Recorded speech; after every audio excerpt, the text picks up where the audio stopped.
Bienvenue dans notre nouvelle rubrique T'as la main. Bon Isa, là tu fais quoi? On doit dépoter la palette, ils viennent la chercher tout de suite? Ça va Hugues, on n'est pas 5 minutes près, hein, parce que si jamais je m'échauffe pas, c'est plus de 5 minutes qu'on risque de perdre. Si je me blesse, d'ailleurs tu devrais venir avec moi, ça va te faire du bien. Ouais, alors, tu peux peut-être nous donner un coup de main, Louis? T'es échauffé là, tu viens de faire ton sport? Oui, je veux bien vous aider, mais il faut faire un échauffement adapté. Donc si vous voulez, vous pouvez me suivre. On y va? Ok. Bah alors Isa, c'est quoi en fait les avantages de faire un échauffement? Et ben, comme son nom l'indique, s'échauffer, c'est faire monter le corps en température, parce que le cœur est au repos, les muscles sont plus raides, nos articulations ne sont pas préparées. Donc s'échauffer, c'est se préparer à faire un effort, comme ce qu'on doit faire là, parce qu'il y a du boulot. Mais en quoi l'augmentation de température peut éviter les accidents? On dit que 1 degré d'augmentation de température active 13% du métabolisme, que 2 degrés, c'est 20% de la réactivité musculaire qui sera meilleure. Et puis les études ont démontré que ça diminuait de 13 à 50% les risques d'incidents ostéo-articulaires. Donc c'est pas négligeable quand même.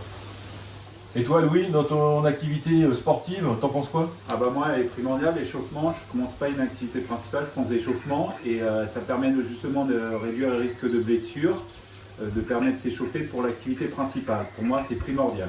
Je pourrais pas faire 2500 mètres à blanc comme ça. Et sinon Isa, il y a d'autres choses? Bah oui, on sait aussi que chaque fois que tu mobilises ton articulation, tu sécrètes la synovie, c'est l'huile de l'articulation. Puis l'échauffement va favoriser une meilleure concentration, une meilleure circulation de l'influx nerveux. Donc c'est vraiment intéressant.